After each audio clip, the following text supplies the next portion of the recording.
Warning. Warning. Warning.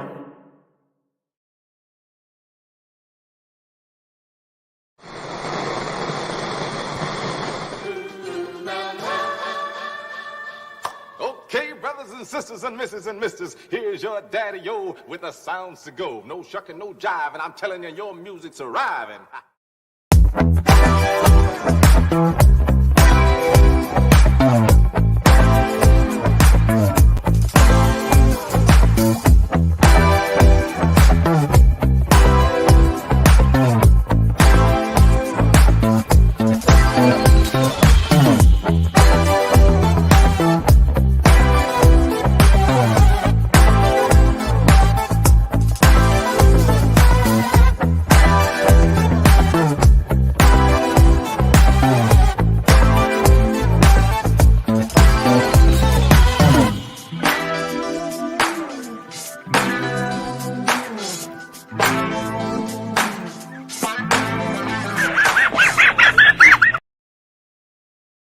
Hey, I'm Largo, this is Alaire, and we got a special guest tonight to talk about all things weird and wonderful in the supersized scale of 1/6 custom action figures and goodies. So, to help me work on stuff tonight, I got my buddy Will here, who's rocking some new headphones, looking sexy there. Yeah, Digging got me that. some new cans. And got the nice Wilhelm electric blue going there. That's nice. Yeah.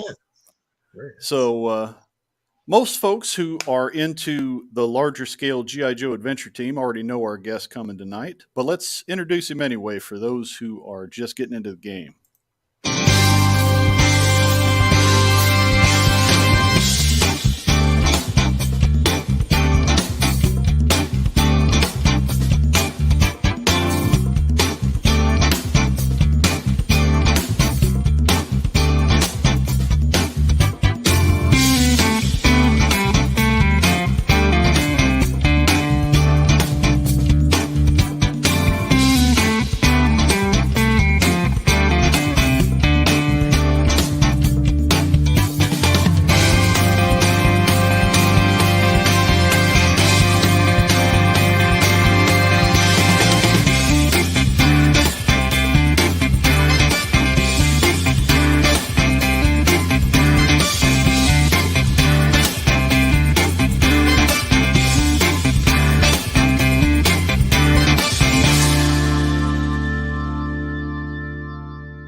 There he is. Welcome, Adam, from G.I. Joe, The Lost Chronicles.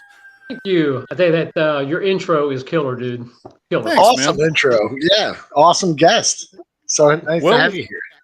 Yeah, we kind of try to do it's a lounge vibe. It's just guys hanging out, shooting the shit, and talking about stuff we enjoy. So, Yeah. Axion says, Jim, your intros are always rocking, brother. well, thank you. Yeah, they really are. I can tell you put a lot of time and effort in those. Those are awesome. It's a lot of fun, and this is my window to the world. You know, I live in an area where there aren't a lot of other toy collectors or people who are into the hobby. So, being able to get on the interwebs and talk to folks like y'all is, a lot of fun. Sometimes the technology can be a pain because I'm not a tech whiz, but.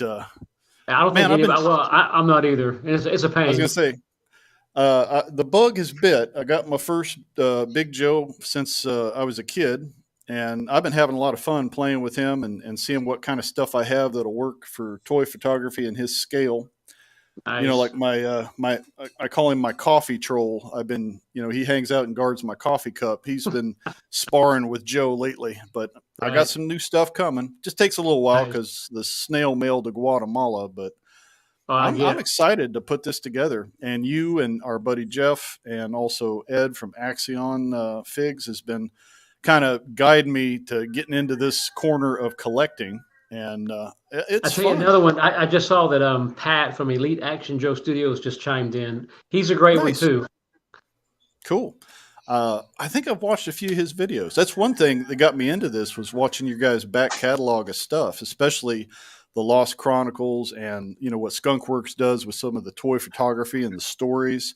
Very much in that same vibe as like those little comics you'd get with the GI Joe packs, where they'd have Yep. like the Secret of the Mummy's Tomb, or like the Black Spider Rendezvous or Black Widow Rendezvous back in the day. Yeah, And I love that. Yeah, that's kind of how I do my photo stories, like like the little comic, because those were so cool. I mean, you had to use your own imagination, but they kind of give you a little kickstart with the little comics. They're really cool. Yeah, they just give you a prompt and let you go and Yes. figure it out yourself. Yep. Those and those old Peter Pan records where you'd put on like a little 45 and they tell you the story, and you'd watch as you're reading the book. You'd kind of get your imagination going. And Joe and Mike were the only two guys, but that's all you needed. Mike was giving him the stuff from the communications, and Joe's in the field. It's like, all right, I can dig it. I had all those. I love them, and a lot of times with my photo stories, I'll try to use little audio clips from those Peter Pan records, just to give it that nostalgia, old school, cool kind of feel. Yeah. And that's another cool thing with at least the Adventure Team is I love that vibe. I was a 70s/80s kid, so all those great adventure/sci-fi stories that came from that time period. There's a certain style to them, where it's like there's a little bit of wackiness, like with the Johnny Quest stuff, where you've got some crazy sci-fi tech, but then you've also got the hard-boiled, whether it's Cold War stories or spy stories of some sort, or just the crazy adventures with whatnot. And that's kind of the vibe I'm going for putting together this team. I don't want anything too modern. I want to stick with something in that mindset that would fit with what they would have done back in the late 70s. It would have been kind of cool. Yeah. I think the only thing missing, like from the 70s Adventure Team, was they didn't delve or dive into like cryptids, and I love cryptids, and I try to incorporate a lot of those in my photo stories, and I love doing custom cryptids, and I'll show you some of those here today. But it just seems like a missed opportunity, because that would have been perfect. Not necessarily enemies, but mysteries to kind of uncover. Go out there, investigate, and explore these possible. Well, that was kind of a running joke with some of the You're Joes. absolutely right, Will. The accessories they did, everything was pygmy, because then they could do a little one. It's like, here's a pygmy gorilla, here's a pygmy tiger, here's this and that. It's like, well, how about a full size one? No, it costs too much to make. We'll give you the little pygmy one. It's like, okay. Yeah, that was the only thing. It's like, and to me, cryptids just scream Adventure Team. I mean, oh yeah, who's going to investigate that stuff? That's the Adventure Team. But to me, I'm huge on scale. Scale is everything, and I know you. I think one of your last shows you talked about the Intruders. It's like they were more scaled for Migos, or maybe the 8-inch Super Joes, but not the 12-inch, 1/6 scale. It just didn't work for me. I had some of those just to have them, but kind of a lazy move to just. They were like, "What do we got lying around?" These are the enemies. Sure, they're from a different planet, so they're gravity. Towards the end of the line there in '76, they were kind of grasping at straws and trying to cut corners, and it's sad because there's so many good things they could have done. Oh, they could have. Hey, Will, imagine if they'd made those Intruders 12 inches tall. They'd have been awesome. Absolutely, they'd have been awesome. But as a price point, they were, the writing was on the wall for Hasbro and the Adventure Team line, and it's like, but I just didn't get it. It's like, to me, it's almost like they made those for the Super Joes, but they never marketed that with the Super Joes. I don't know why they didn't do that. That's kind of an oddball, because I'm trying to find some now, the Intruders, and I was looking at them going, there's this, was it called White Elephant Company that's making these new Super Joes, and they're about that Mego 8-inch size. It's like the Intruders would totally work with them with that body style. So I think when you played that commercial last time on the last show, and you could even see in the commercial that they kind of were using like a weird angle to almost make them look like they were the same size. Yes. Like the way the kids were playing with them. Someone commented on that. And you're like, they knew. Oh, yeah. They A knew they were little bit just of kind of forced perspective there, I It, think. it was very strategic photo angles. Yeah, they looked like they were 1/6 scale, but it's like, and once you got one, it's like, what? Are you kidding me? I wouldn't doubt some kids opened it up and went, "You got the wrong one, Mom." You know, and they're like, "Nope, that's the Well, only one." let me play that clip real quick, just so people get an Sure. idea if they didn't catch the show, and then we'll delve into some of your custom stuff. Okay. Let's check this out. Introducing the Intruders, strong men from another world. The intruder is the enemy of G.I. Joe. There's Eagle-Eye G.I. Joe with moving eyes. The intruder rushes Joe, but you can counter with Joe's kung fu grip, and you can make them battle. Imagine who's going to win. The intruder is the enemy of G.I. Joe. A quick flip, and you can make Joe get the intruder right where you want him. But you can imagine they'll meet again. The Intruders, strong men from another world, and Eagle-Eye G.I. Joe with moving eyes, each sold separately. Yeah, it's like they had Joe on his knees to make him look like they're about equal size. It's like, okay. You know, the more I watch that commercial, I'm looking at it, and I'm wondering if they just used a 1/6 scale prototype of an intruder, because that's really good camera angles. It's like, it looks. Yeah, the director's like, same size. cut, kid. You got to hold it up. Hold them head to head. Don't let their feet out. And you know, there's probably some Hasbro's CEO's kid. Hey, take this and we're going to go film in the backyard. Exactly. But one of the things I'm enjoying about getting into the 1/6 genre is the idea that you can go anywhere and do anything with these guys. You know, you can either custom make costumes, or there's all kinds of third-party stuff out there, making props if you're doing toy photography or stories like you guys do. So imagination is really wide open. You know, I've been enjoying doing stuff in the 1/12 scale, but you're limited on what you can do unless you really want to do some custom sculpting and things like that. And I don't have the time or the talent. But you know, kit bashing the bigger Joes, I definitely see a lot of potential. And like you said, you know, I'm a big fan of Squatching and all the cryptid stuff that's out there. So yeah. You can definitely make some good adversaries out of other toy lines and other things you can find out there. Oh, absolutely. Because I know me and my wife, we go antiquing all the time. We go to yard sales.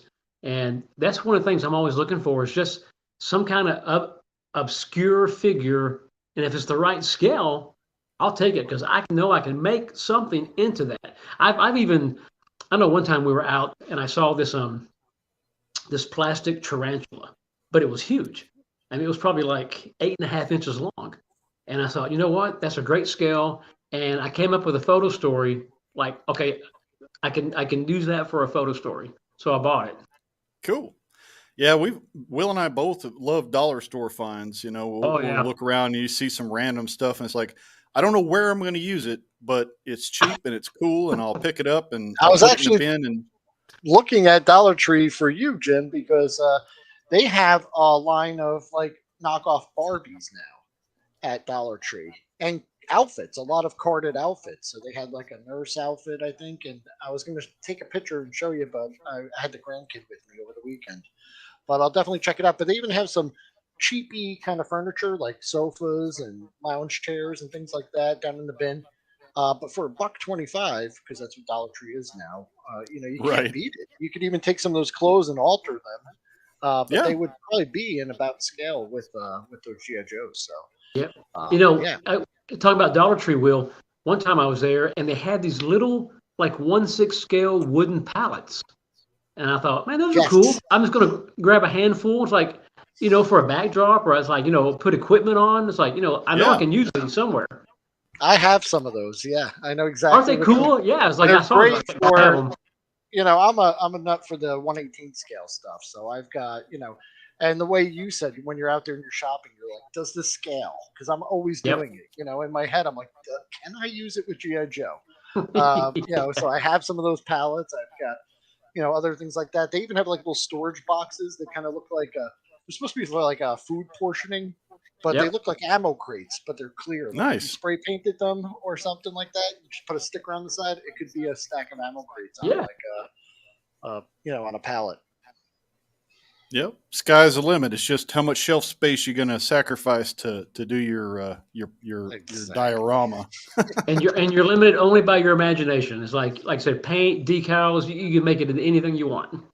Yeah, and I'm really enjoying all these enthusiasts out there that are making stuff, whether it's custom stickers or what Cotswold's offering with these paper craft diorama things.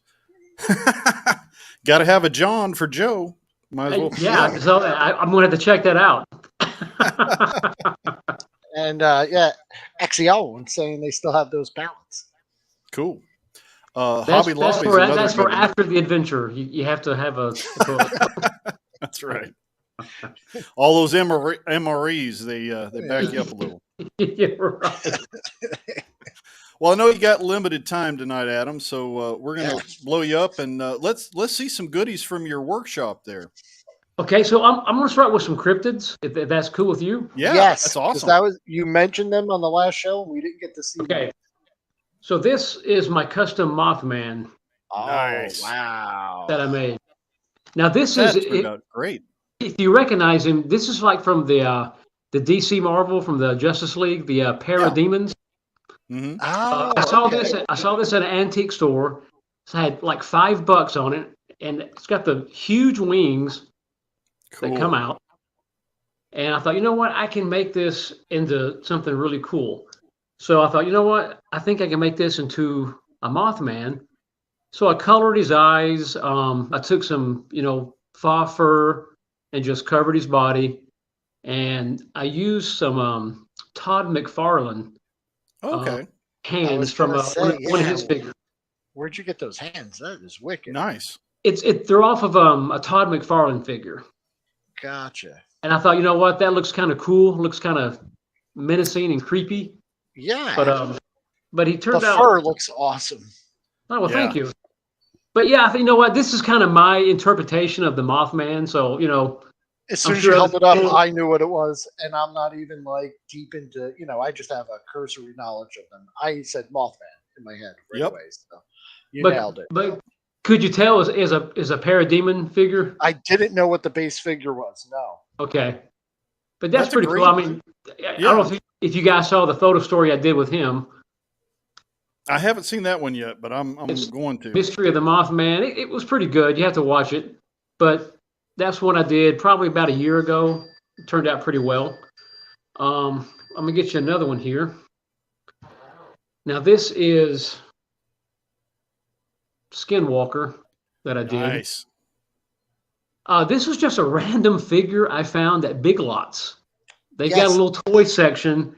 And I saw these, and I was wondering it was like in a 2-pack. There was like robots versus monsters or something like that. Yes. It was like $10. Yeah, and it's such a great use.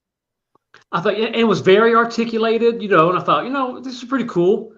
But again, I like the face. I did do it had more of a cartoonish face, but I just painted it, made it look a little bit more menacing. Mm-hmm. Cool. Then again, took some, fake fur and just, attached it to the body. Yeah. But he stands about 13 inches tall. When I saw those, I said, I even put it up on my Instagram. I said, I can't think of anything to use these for, but they look cool and they're a great price and highly articulated. But yeah, that's just very articulated, and actually I made this one like almost 2 years ago, and this was the very first photo story I'd ever did. It was the Desert Devil Encounter, and but he's pretty cool. I've had him for a while. Yeah, I love it. But I love a cryptid, so I got another one here. Let's see. Now this one is really huge. This is my Sasquatch. He stands about 18 inches tall. That's beautiful. Holy crap. What'd your wife say when you took her fur coat and put it on the Yeah, she wasn't too upset. But this I found this again at an antique mall. It was a Marvel, the Spider-Man Venom doll. Oh wow! Oh wow! Yeah. And I love the scale because I'll put him up next to a Joe. It's just the scale. Yeah. Perfect. is awesome. I saw it and I thought, you know what? I said, I can make a Bigfoot out of this guy. He looks sick. Yeah. So I painted him, I painted his hands. I did some sculpt work on his face to get him that, I thought it was little cone head kind of shape. Yeah, you know how the Sasquatch have the conical head, but this guy, I thought he was like a King Kong figure or something. It was the Venom. Yeah. If you see the face, you can probably tell. But like I said, I redid his nose, the eye sockets. I kept the mouth. Maybe on like the bottom jaw and the mouth kind of looks Venom, but otherwise, no, he looks like. Yeah, that's a great transformation. It just shows what you can do with some of these inexpensive toys that they're a good base to build off of. Oh yeah, and I think I picked this figure up for like $10, and it's like we were walking down the aisles, and it was up high on a shelf, and it caught my eye. And it's like I said, the reason I bought him was just the scale. It's like I know it's cool. I can do something with him. That's awesome. Yep.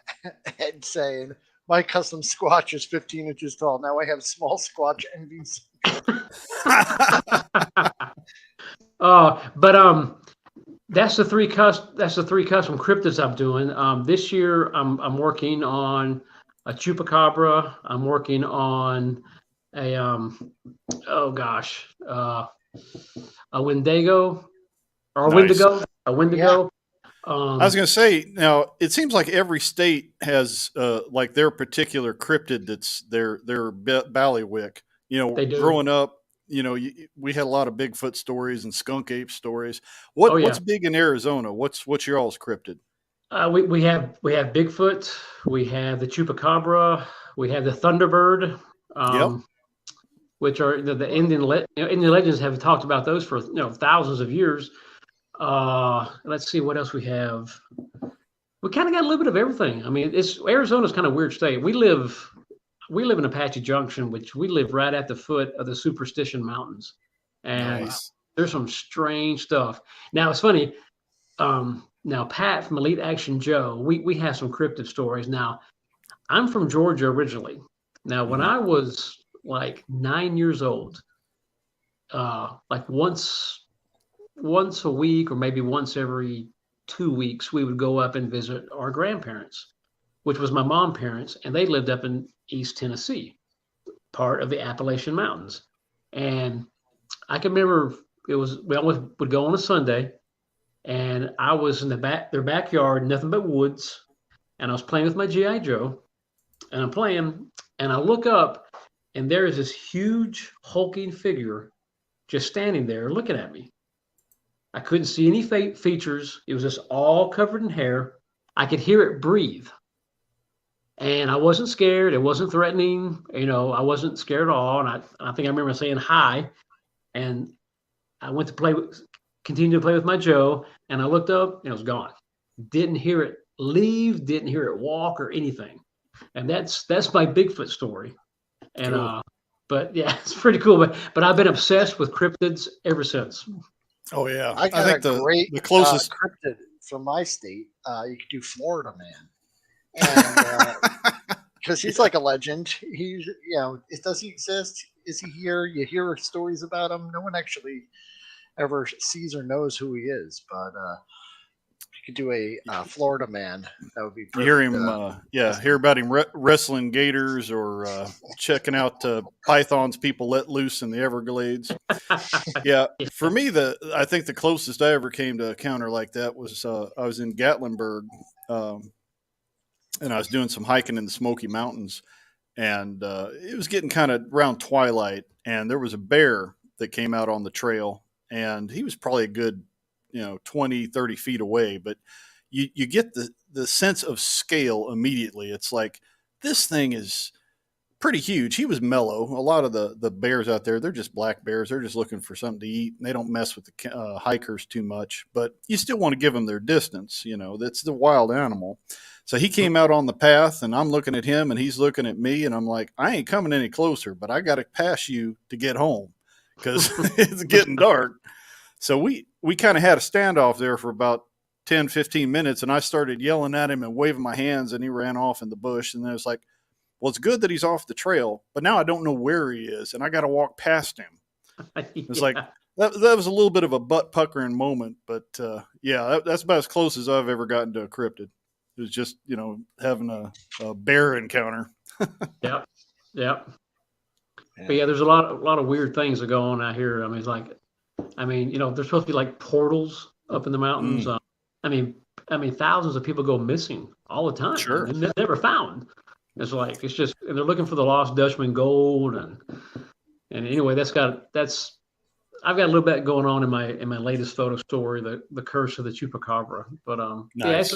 it's a cool place. It's a cool place to live.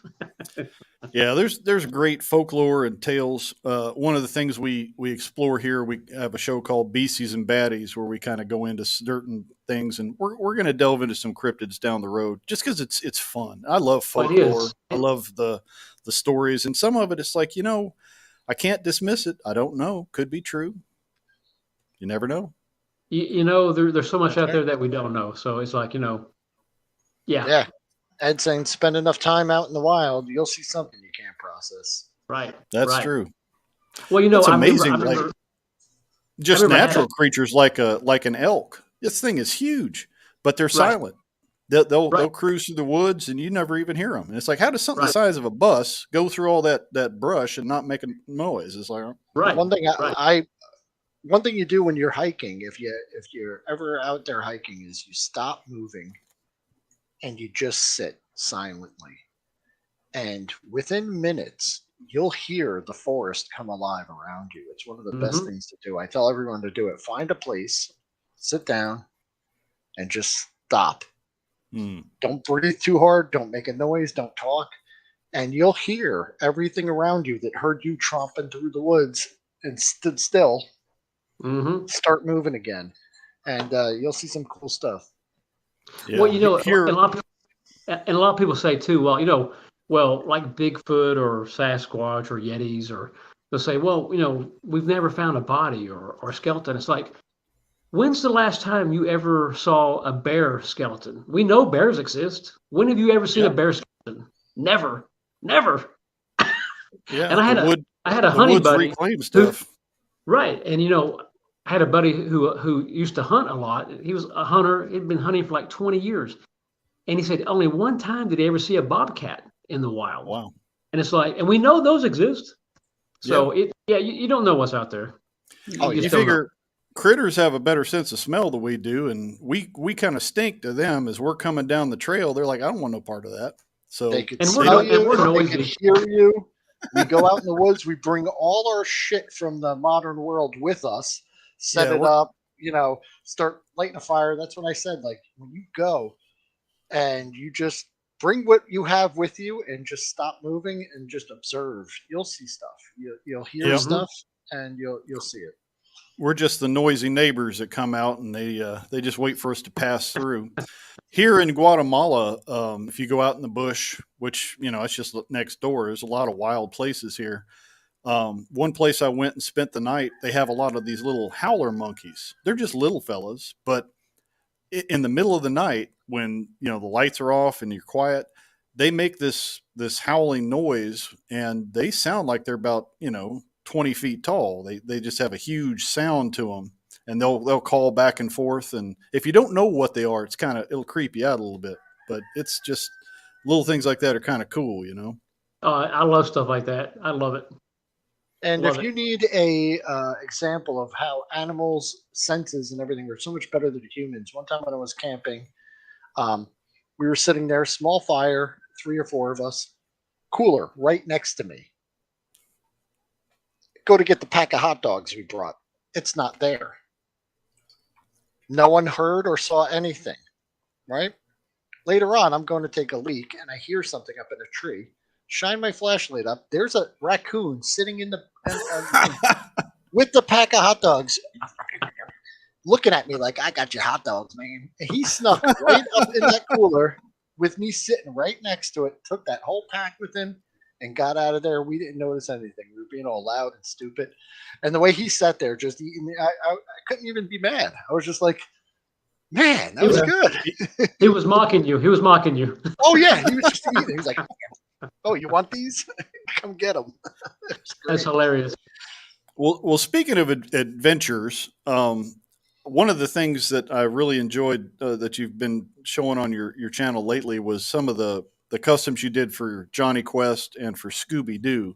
What was the mindset there? Just you enjoyed the cartoons and you looked at your Joes and said, I can make something happen.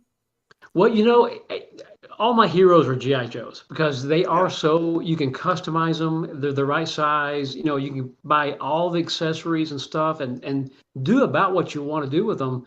And it just like Scooby Doo was one of my favorite cartoons. Johnny Quest was one of my favorite cartoons, and it just those things make me happy and they bring back good memories. And it's like, you know what? I think I could take some Joes and make my team.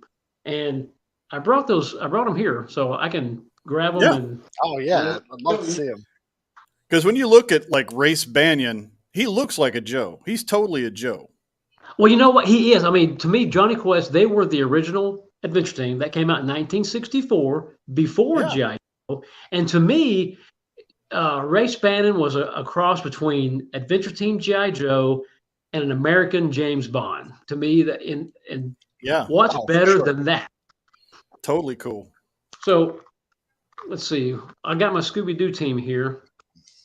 I'll bring this guy up. Let me blow your picture up here so everybody can see. There we go. So this is Fred. And that turned out awesome. I love that ascot. The costume looks great. And when you put that blonde flocking on there, it just really sets it off. You know who it is instantly.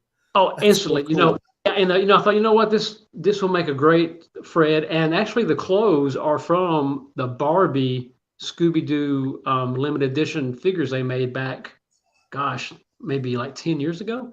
But they fit. They were Ken dolls, but they fit Joe perfectly. Cool. And like when they did the live action movies, they put out the figures or something. Yep. Okay. So that's Fred. And then I did, let's see, here's Shaggy. That's my favorite. I love Shaggy. Yeah. Gotta love Shaggy. I love that you got the little the goatee is awesome. Yeah. Yeah, that turned out pretty nice. I just started doing flocking like a year ago. I'm still kind of a newbie at it, but getting better. But it's so much fun. It's like, okay, I can create anything I want. That looks so cool. Again, there was the and these are real corduroy pants. Nice. And again, these are from the Barbie, the Barbie line.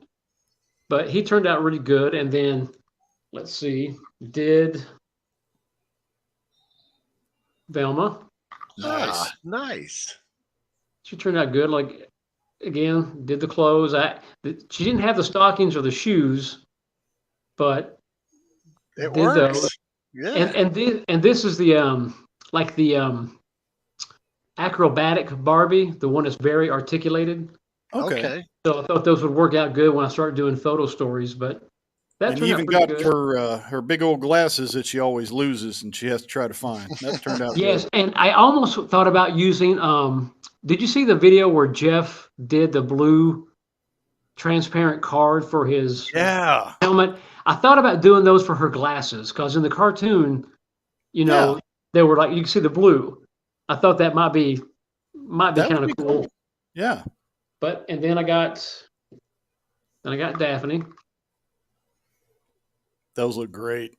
And again, it's the super articulated, the Barbies. And they fit in with the Joes so well. I know there were some G.I. Jane figures, but the head sculpts on those are god awful.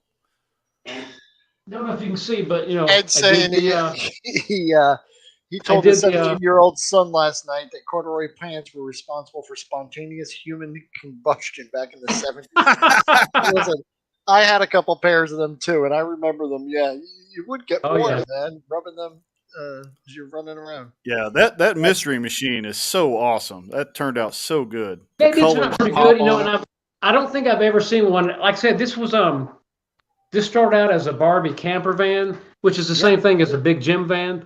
Okay. But it, I just I just thought, hey, you know what? I think I can make this work. And did you do know the what? lettering and painting by hand? I did all the painting by hand. Now these the decals here and the flower decals I got from the big decal company. It's a company online. Very But, nice. Yeah, and then So I just put a spare so- tire. I use water bottle caps for the lights. Cool. Perfect.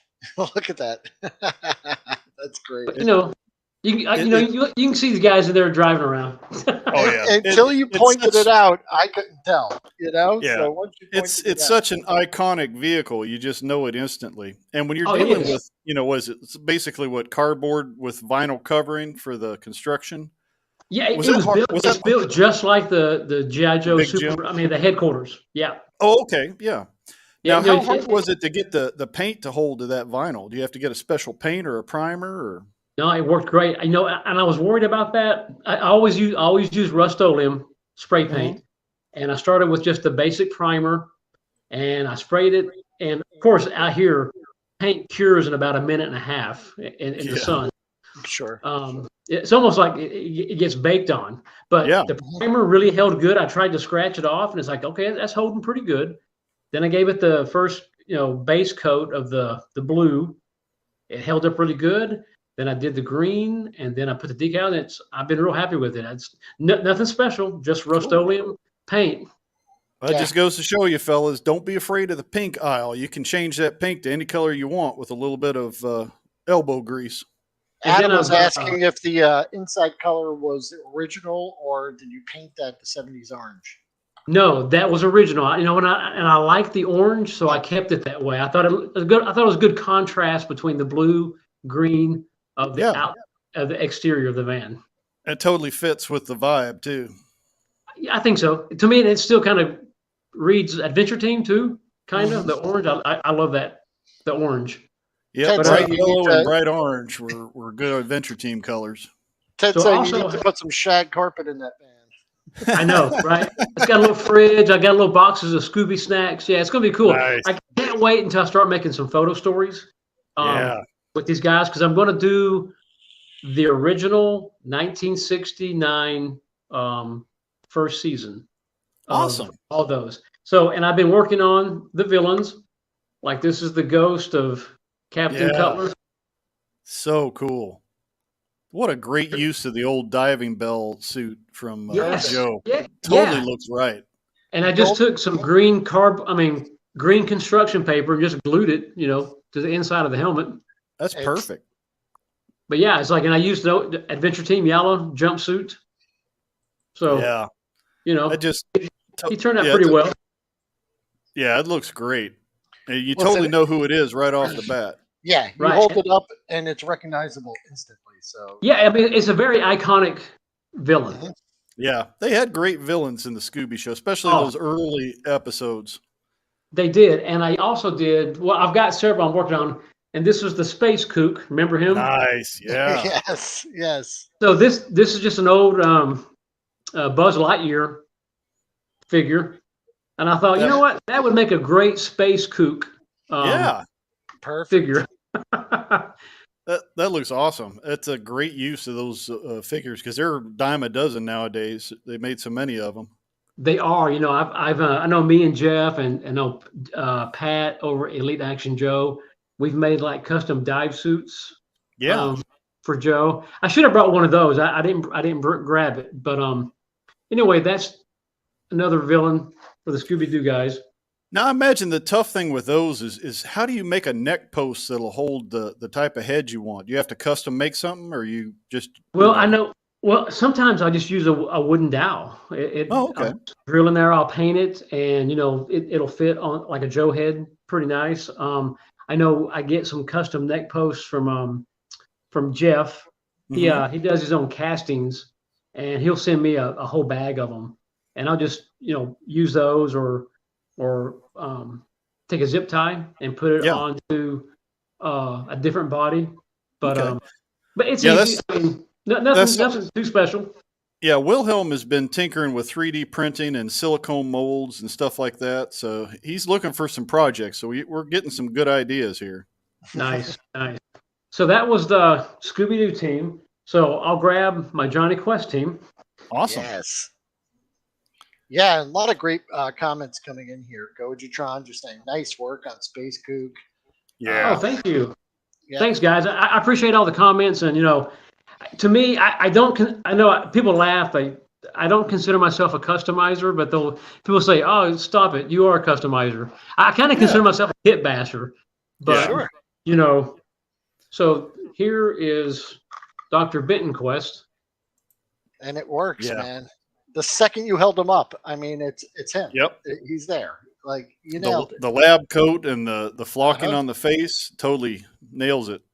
Yeah, and you know what? And I just happen to have like all the clothes, and I've got a big box of just odds and end clothes, all 1/6 scale. And I thought, you know what? I think I got enough stuff to put him together with a tie. But I thought the head sculpt, the flocking turned out pretty nice.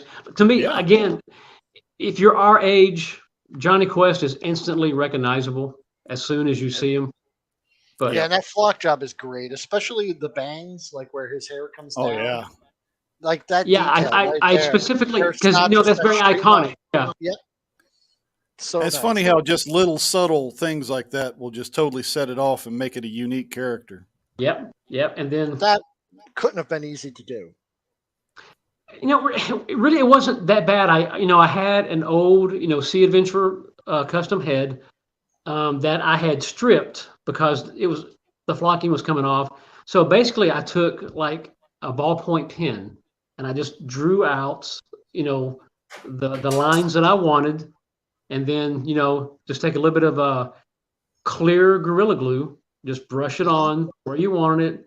And then just start flocking it. It's really not hard. Maybe, once you try it, you it's just really make not it that look hard. easy. You make it look easy. Well, thanks. Yeah, dealing with the flock can be a little intimidating just because you're looking at it going, how am I going to get this to stick and not make a big old mess? But you guys do some cool stuff. So here's the man right there. Here's Ray Bannon. Yep. And this turned out really nice. Now, the clothes are from Cody at Poplocks 4583. He's done a lot of custom clothes for me. Now, the clothes for Dr. Benton Quest I had, but this I didn't have because his shirt is very unique that it goes to the side. And it Velcros from the side of that shirt. Looks awesome. Yeah. His shirt is so iconic from the cartoons, too. I mean, and it's a big part of his character. And I know he had a watch, and I don't really know if he ever wore a shoulder holster very often, but I thought he just looks good with a shoulder holster. It really does. And then the pants, and then boots. But yeah, he turned out pretty nice. Now I'm customizing. It's a Barbie jetliner, but I'm going to make it into the Dragonfly Quest jet. Yes. So I'm hoping that comes out pretty well. That's a great concept. I love that. So that's Dr. Benton Quest and Race, and now I've got Johnny and Haji. These were much more difficult to get the scale right because I didn't know how I was going to do it. But I finally came across the Steve Scout figures from the 1970s. Yeah. And they're not a real great figure. They are, they have some articulation, but the scale, again, the scale is right. It works. Yep. But I just, I basically took him, I painted his hair yellow. I was going to flock it and it looked weird. So I had to strip it back off and just paint it. I thought it looked better just painted. Yeah. Right. You don't want your Johnny Quest to have a fro. And that's what it kind of looked like. It just didn't work. It was too weird. His head's too small. Yeah. Maybe if I had like 1 millimeter or 2 millimeter flocking, it probably might have worked. But everything I have is like 3 and 4 millimeter flocking. So it was just, it looked like a fro, and it's like, that doesn't work. But again, Steve Scout figures made by Kenner in the 1970s.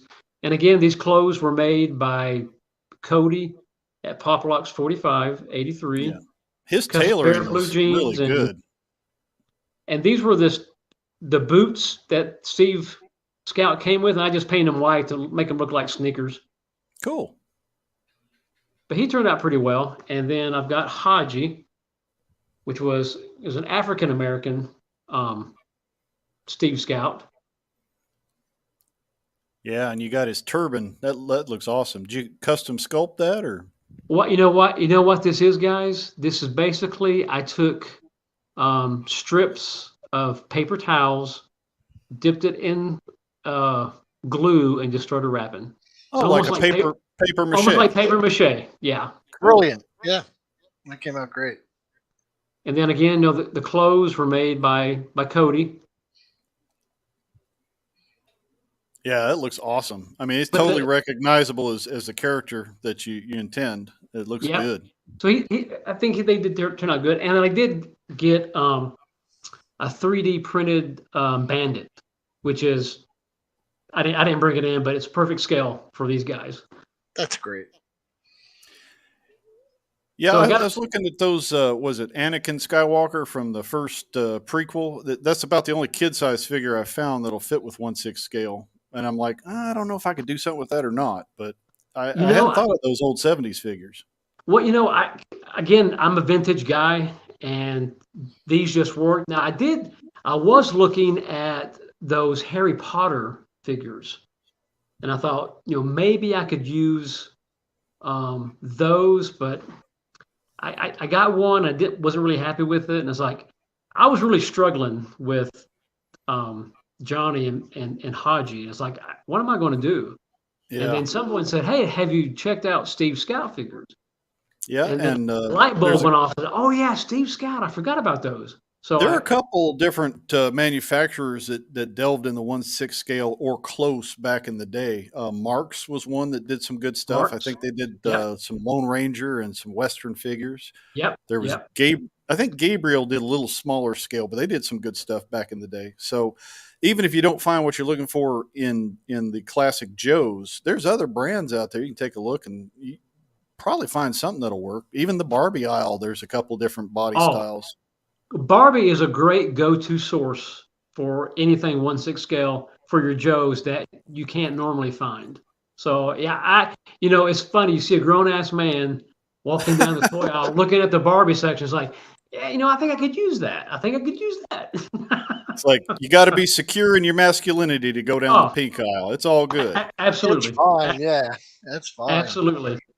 But I got a few. I know you're working, Jim. You're working on your custom team, which is you saw my Bullet Man from last time, and you got your Mike Power, and I know you're working on that team. So I did a custom Mike Power a couple years ago. So awesome. Look at this guy. Now, oh wow! I thought he would look really cool with a nice flock job. Yeah, I think he looks tougher. I was going to say, I don't know why they didn't flock his head. I know Palatoy did on their version. Palatoy did, but for some reason they looked more like a big fro on him. So I used 3mm flocking on him, and I just think it looks good. It looks fine on him. Yeah. Yeah, it gives him a more rugged kind of. He looks like he belongs with the adventure team. Yeah. Mm-hmm. And you can still use the light pipe. It doesn't interfere with his eye action. Yeah, I left that. Let's see. I left that open, so you can still use his light action. And I like the fact you went with more of a more real world replacement for his arm, something you might see on a disabled veteran. Yeah, this is I got this from Cotswold. It's a Prometheus. It's the bionic arm.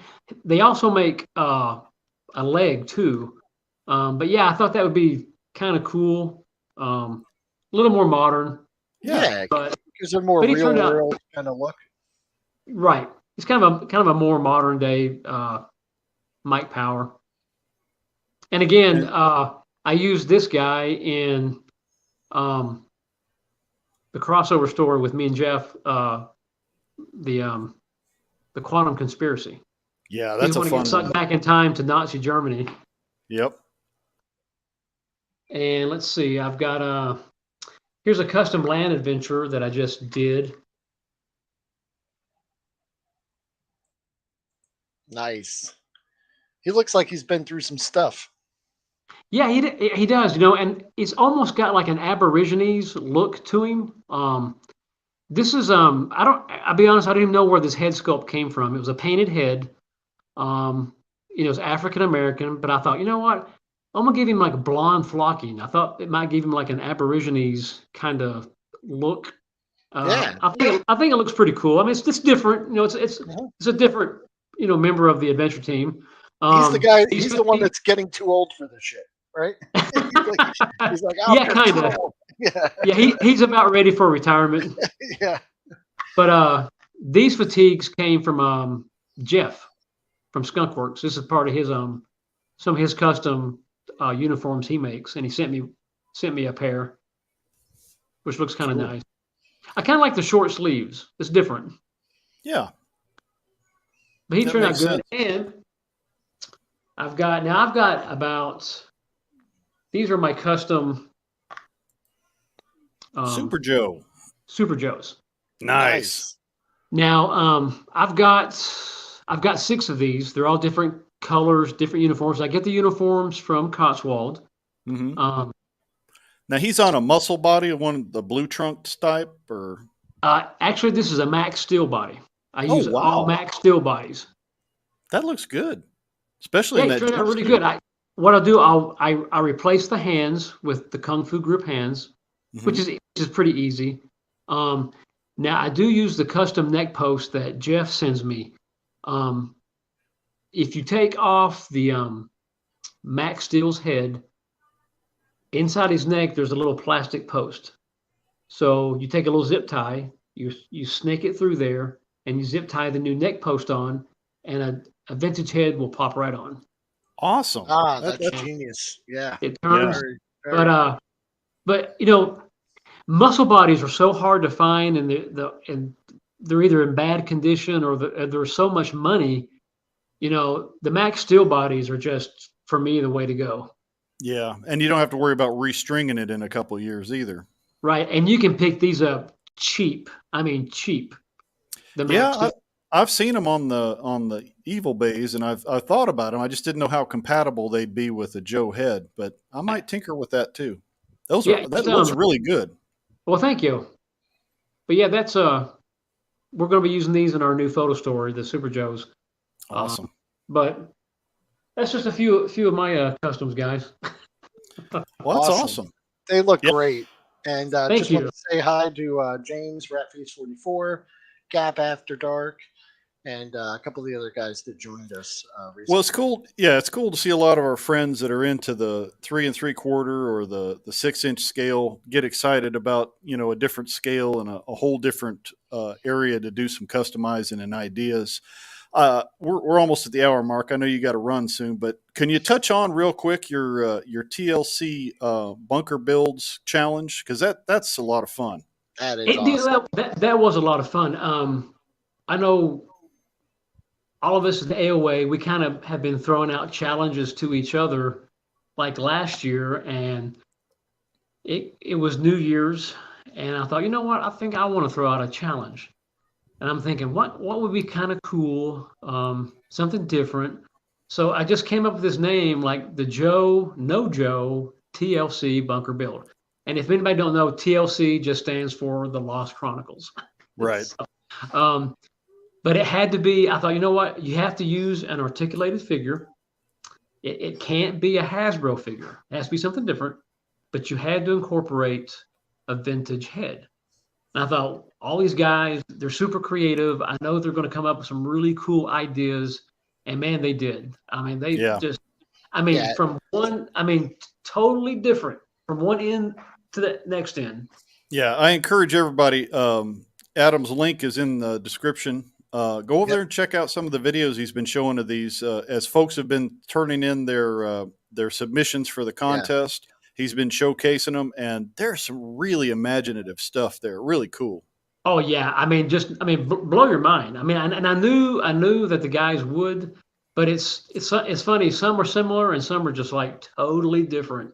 But just I went ahead and put a link in the chat right now. So just click that link, subscribe, and follow Adam, because one thing I got to say is I don't collect any of this stuff, but Jim wanted to go on an adventure, and he's my buddy, so I'm like, I'm there with you. Let's check it out. And even from the peripheral here, just my observation of you guys, the Axis of Awesome, everyone involved, your conversations that I see where Jim asks a question, your community is totally awesome. You guys are just the amount of support for one another, and the way you guys are so welcoming has really inspired me. To that's what toy collecting should be about. Yeah, as you well know, some other corners of collecting, people are more about measuring. Well, I've got this or that, and how cool am I? But it's like with this particular community, everybody's very collaborative. It's like, hey, you have a cool idea, let's build on that. And if you the build Lost something Chronicles is just such a great concept and such an awesome application because it's nostalgic, it's entertaining, and it hits all those great feels. Even though I don't actually collect those specific toys, I still share your joy because it is cool. I appreciate that. You are too kind. I appreciate that. But it is, I'm just like it's funny because when I started my YouTube channel 2 years ago, I thought, well, I'm just gonna make some videos, do something that I like, and then you kind of become friends with people with other channels. But it's like, well, I know that guy, I follow him, I like his videos, but you never really like talk or exchange information. And we just started doing with me and Jeff and Cody and Pat and Peter at Skull Reviews and just everybody, we really got to become good friends. And like you said, it's like we help each other out. It's like if someone's looking for a part or an item, hey, I've got that. I'll send it to you.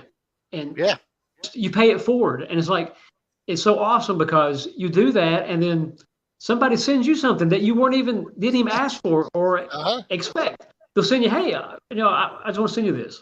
Well, thanks. Now I'm out there. I'm looking in a bigger scale. I was always looking for my, small scale stuff, but now I know Jim's on an adventure and I want to help him. So, I'm looking anytime I see something cool, that could be great. Yeah. It's funny too. I mean, I like the small stuff too. I mean, the 1/6 scale is my favorite, but I guess why I love the 1/6 scale is just the versatility of it. It's like the equipment and the clothes and just the weapons. It's like, it's almost non-ending. It's like whatever your imagination can come up with, you've got a road or an avenue to accomplish that. And I guess with the smaller figures, their uniforms are baked on, and you're kind of limited to what you can do with them. But I love it all. But the 1/6 scale is my favorite. And they've dabbled in doing soft goods. Like I have a few Mezcos in the 1/12 scale, and they're pretty cool, but you can't really get the cloth uniforms and things to look right the way you can in the 1/6 scale. It's just too small to make it work. Now, the amount of the one thing that G.I. Joe, the 12-inch dolls always blew me away with was all the accessories. I remember having my shoebox with an old Joe in it with a parachute. I had like the but he had little grenades, and I would just line all that stuff up, and absolutely love it. I did try to shave my G.I. Joe with a big razor when I was a kid. We all did that. We all did that. Oh, okay, good. I'm not the only one. Okay, good. Let me answer Ted here in the chat real quick. This is a Mythic Legions troll, and that is awesome. I would love to have. I'm already thinking of a photo story with that guy. Yep. That's awesome. He's made for the 1/6 scale, but he's so darn big. He actually works good for other scales. And with critters and cryptids, scale isn't an issue. You can kind of make them any size you want. Hey, he could be living out there in the mountains in Arizona somewhere. He's under a bridge. You never know, dude. You might have to, get the team together. Could be living behind that cactus right over there. Yeah. Yeah. I got to find a 1/6 scale rooster to represent my nemesis Eduardo next door. He always shows up when we're filming. Yeah.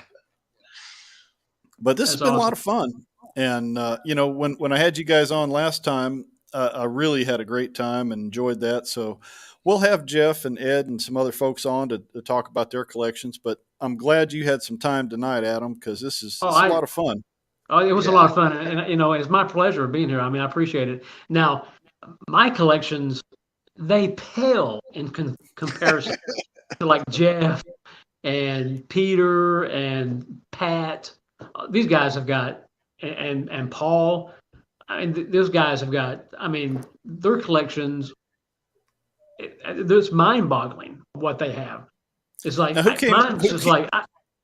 I was going to say, who came up with the Axis of Awesome idea? Was that just kind of a collaborative thing, or? No, Jeff came up with that, and it was funny because that came about through one of our challenges that we had the base members of the AOA, which was, I think there was seven of us, and Paul Knapp, who we had seen some of his videos, but we really didn't know who the guy was, and he threw out this challenge to the AOA. He goes, I don't know who these guys are, but I don't even think they even exist. But if they do, I'm going to send out a challenge to these guys.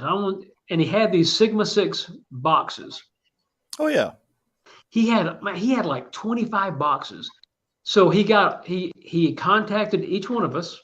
We gave him our emails and our mailing information. So he sent every one of us 3 of these boxes, and the challenge was to do something with it, customize it. Cool. And we sent them back to him, and then he did well,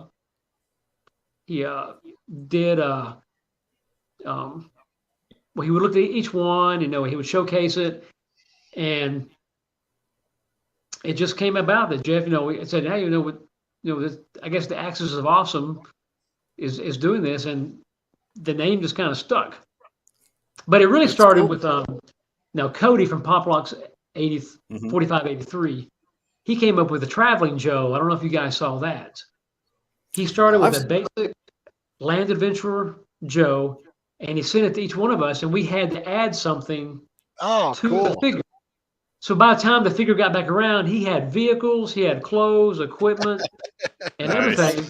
Good idea. And Jeff hadn't participated yet, but he saw that I had done it. He saw that Pat and Tom from Spider Monkey had participated. He goes, well, I see that the Axiom of Awesomeness, those guys are doing it, so I'm going to do it too. But yet he coined the term, and it just kind of stuck. Nice. And it's just kind of just grew into this larger than life. It's taken on a life of itself, really. Well, it's very cool. It's just a bunch of guys, we're having fun. We're very giving of our time and our resources, and it's just, we're having fun, Yeah, truly awesome. I've appreciated the advice and support from all of y'all that I've contacted, because it's like, hey, if you're interested in this stuff, we're more than happy to help you, point you in the right direction of some things to pick up and build your team. So Absolutely. As I'm just waiting on, the slow boat to Guatemala. When some stuff comes in, we'll do some more videos, and I'll show you some custom stuff that I'm putting together and the storyline I'm building for them. But Nice. I'm having a lot of fun with it, and it's been great seeing and getting inspired by some of the stuff y'all have been doing. So, that's it, Jim. It's just you get you'll see somebody do something, and it's not that you're copying them, but you just get inspiration. And Of course. from something. It's like, hey, that's great. That gives me an idea of how I'm going to do something. It goes around a circle, and then you do something, and someone says, hey, that inspired me to do something. And then it's just how awesome was it on effect. the last show when you brought up a Bullet Man, and I forget the other guy. Jeff. Jeff brought up a Bullet Man. They were both totally awesome, but unique and kind of had their own little spin on it, and that's what it's all about. It's just making it yours and sharing it. So just having fun with it too. Yeah, and it's cool when you can take a basic idea for a character and then put your own spin on it. It's like, yeah, Bullet Man is Bullet Man, as long as he's got the some of the elements that who he is, and you can go anywhere you want. Like with putting a crazy jetpack on there or jet boots or whatnot. It's like sky's the limit. Do what you want. And I know you showed the picture of kind of what you've got in mind, Jim, and that's going to be awesome. Can't wait to see that when you get it done. Cool. Well, I appreciate it. I'll definitely keep y'all posted as soon as I'm just waiting on things to come so I can put it together. Put a bigger motor on that boat. I know it's slow. I'm not a patient person, but I'm having to learn.